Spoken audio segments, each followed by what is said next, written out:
really important for Arsenal is this weekend. You've got a game up against Bournemouth, Bournemouth are in really, really good form at the moment. I would say pound for pound have been one of the best teams in the league this year. Are you confident that Arsenal, though, can get that job done and stay top? Yes, Terry, I am confident in my team. The way that my team plays at home, though, we do give teams chances. We're not as defensively solid as we are away from home. So maybe in these kind of games, sometimes we can have a lapse of concentration and concede. But I still believe we're a much better team than Bournemouth, and we're in the title race. We know what job is in front of us. We have to win all our games. Bournemouth last year was a scare. It took us a 3-2 victory to win that game. Hopefully this year we can have it sorted out quickly. Maybe take a 2-goal lead early and just sit on it. And unlike the Spurs game, we don't give them any goals. We come out of there with a 2-0 victory, Terry. That's what I'm hopeful for. And we have a relatively strong, fit, available squad. As for them, they have a plethora of injuries, a bunch of players out, and even some players out due to red cards. So if we can't beat Bournemouth, then it was just never our year. But I expect us to win. Don't worry, Cobham Benzema is going to do a job for us. Cobham Benzema, Mr. Solanke, he's going to do something for us. Don't worry. How do you see it going, Dio, this weekend? Because there's a lot of talk that Arsenal may not... I mean, you just can't afford to drop any points until the end of the season, especially if City don't. Are you confident you'll get the W this weekend? I mean, we have to. It's 3 more games, and I've been saying this since it was like 10 games. I've been like, just pragmatic football. Just go in there. This is not the time to try any tricks, flicks. This is not the time to be fancy. This is not the time to try and do anything crazy. Just go in there level-headedly, get your goal, depend on your strong points, which is what we did against Tottenham. We used our set pieces. Like, get those set pieces in, use what you're good at, defend strongly, get your goal from however you want to get it, and just ride the 90 minutes through. And I think we can do that. I think we can do that at home against Bournemouth. Bournemouth is not going to be easy. No game at the end of the season is easy, even when it's a team that is not really fighting for a lot. I mean, like, when I mean fighting for a lot, like, they're not challenging for the title. They're not trying to get into Champions League. But still, they're a danger, regardless of how we look at them. So yeah, I think we can get the win this weekend. I think we win. I think we win 2-0. 1 goal in the first half, and maybe a second goal in the second half, close to the end of the game, just to seal it off. A very defensive Arsenal. I'm not saying sit back, but play to your strength. If we play on the counter, Bukayo, if you can't drive in, get a foul on the edge of the box. Let's get a set piece there. Get a corner as quickly as you can, as many as you can, because we're good at set pieces. Whatever it takes, just do what it takes, and I think we can win 2-0. Bournemouth are a tough side. I really like Bournemouth. Yeah, I think they're a tough side, yeah. Iraiola's done a fantastic job there. I mean, I saw a stat today. If you ignore the first 10 games of the season where they weren't winless, when they were trying to figure out the system and they had a load of injuries, since then, they've been like the 5th best team in the league in terms of results and where they'd be in that league table. They're in really good form. Their confidence couldn't be higher, and there's no pressure on them. This is the kind of game which is a banana skin at the end of the season, because Bournemouth can just go for it. And if they lose, they lose. The fans aren't going to sit there and go, wow, it's a disgrace, it's this, it's that.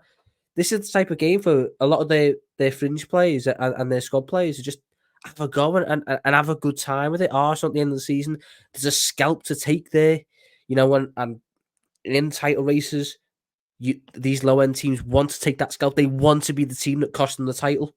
Tom, I'll say that even Bournemouth at their best, I don't think they can beat Arsenal, though. I know a draw for Arsenal is terrible, but as much as they play good football and they're in good form, I can't see them doing enough to even draw the game, to be honest. I think I think Bournemouth, when they're on it, can compete with the very best teams. They probably can compete, but I think they've got a squad makeup that is a real problem for most top teams. They've got a lot of pace on the wings. They've got a battle in midfield, and they've got a striker who, despite never being that for us, is apparently now clinical in front of goal when he gets the chance. That is just a matchup for a nightmare in these top games. But Tom, here's what you also need to realize: Arsenal is in form right now. So Bournemouth can be. All I'm saying is, it's never going to be an easy game. But yet, if this was an Arsenal that you know, is going through a stumbling patch right now, where we're just like, oh my god, these guys are like, they look. There's just something about Arsenal that looks weak. Then hey, fine, I'd be more worried. I know it's going to be a tough game, but Bournemouth can go for it. If they go for it and they open up, they're going to get murked. If you look at the form, if you look at the form, sorry, Tom, I just want to throw stats in. You look at the form in the last 6 games, which is normally typically 5-6 games, and you look at current form. Arsenal's home record is 5 wins. They've got that 1 defeat to Aston Villa, but they're top of the form chart on 15. When you look at away games, as good as Bournemouth have been, they're 9th in that with 2 wins, 3 defeats, and one draw. So they're like mid-table on that. Yeah, they could. This is it. Bournemouth are tough. They've got a very good team. They could take points off Arsenal, but it's going to be very, very difficult for them. Where Arsenal are currently top of both the away and home form tables at the moment. Like Arsenal on form are the best team in the league. That's why they're top. But I think Arsenal will get it done. But I think what Dio said, 2-0 or 2-1. I think it's going to be one of them real nervy, close ones from Arsenal. And the good thing is for Arsenal, though, they kick off Henry before City play at 5:30.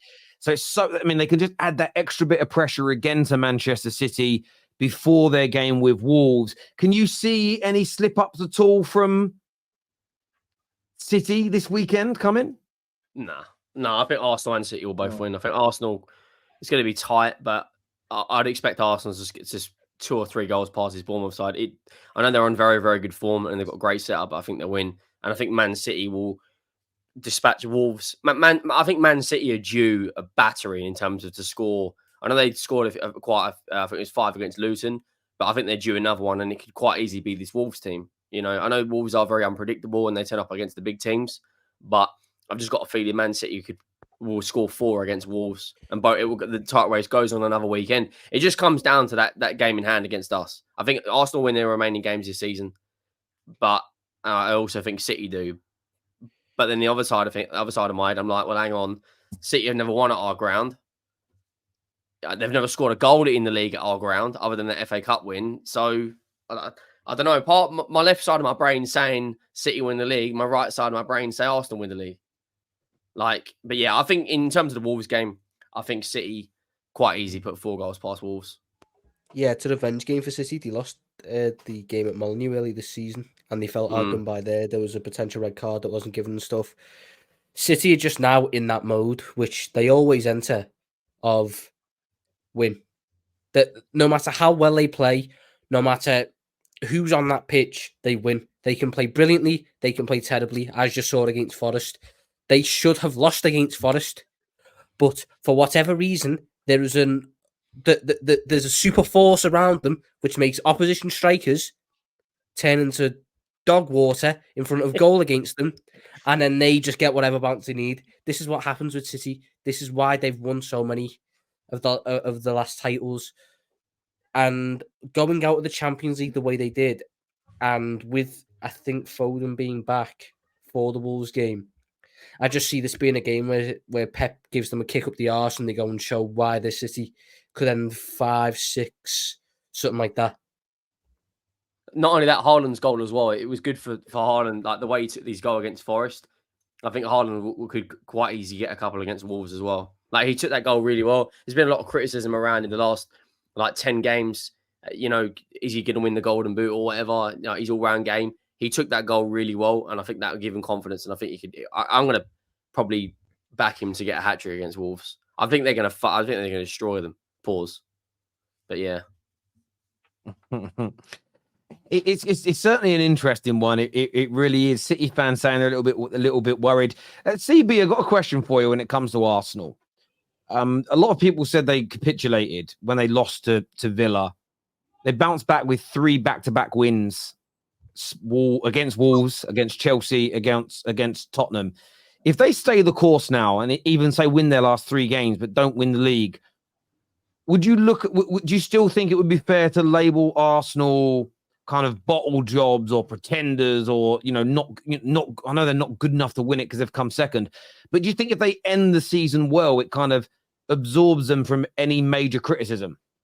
No, No, just off the problem with Arsenal is not them as an institution. As an institution, what they've the performances, if they finish second in the league, they and if they do well, they lose by a point or 2 points, the game in hand or so forth, then they're in the Klopp Liverpool conversation in terms of a title race. It was close. However, their fans talk as if they've already won the treble. This is the problem. So of course their fans will get crashed on. I was actually saying that the fact that we lost in that fashion to Arsenal in this point of the season is on our hands if they win the league. Because, like you said, they capitulated against Aston Villa. They crashed out against Bayern. We've seen the Arsenal team in the past where when they lose important games in the running, they completely fold under the pressure. They've gone to Chelsea and they slapped 5 past us. No coincidence they're 3-0 up in the first half against Spurs because we put the battery in their back. Now it's on to us. It was in our hands to take the title race off from them. So now I see it. If they were to win the league, I blame our players and our team because we brought that confidence back into them. I would say, though, if they do finish, they're not in a position where they are to bottle. It's a game in hand. They're a point above. So I don't think it's a bottling situation. Are you Chelsea fans really trying to be that relevant that you put the battery back in art? Like really, like you want to make you want to make the conversation so relevant about Chelsea that it's Chelsea's loss. That put, of course not. The only reason, listen. You might not like the Arsenal fans, but I'll say this about my club, right? The reason Arsenal is winning right now is because of how Arteta is setting us up and how these players want it so bad. Against Tottenham, we could have drawn that game, but you could see it in their eyes in the last few minutes. They wanted it bad. No, the referee handed you a massive W as well. No. Raya handed you a goal as well. So just be calm. Be calm about it. So be calm about that. We both handed each other something. Referee